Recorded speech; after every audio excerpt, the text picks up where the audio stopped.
So far, in our vintage patio table conversion to free arm sewing machine, we have cut out the table and shaped it into fit. We then polished it and then set it up on blocks that we cut from scrap lumber that was out into the yard. We then took and painted those blocks black. And because the lucite table is so heavy, we won't have to glue them on. We can just set the table on top of it. Each block is adjusted. And then too, when I want to go back to using my free arm machine, I can just simply remove this top and remove the blocks. So it's very simple.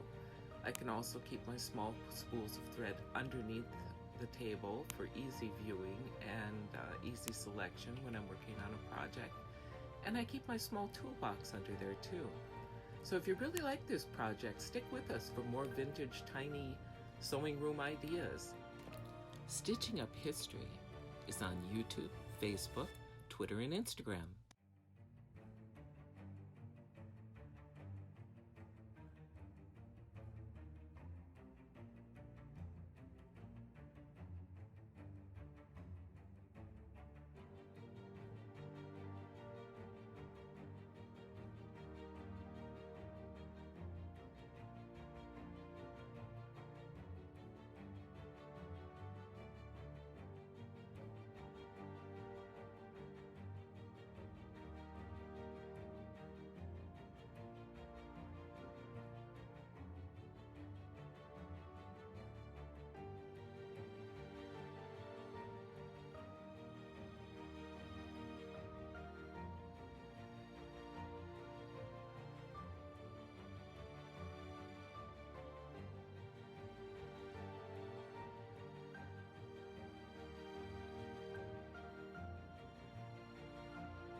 Thank you for watching, and join us again at Stitching Up History.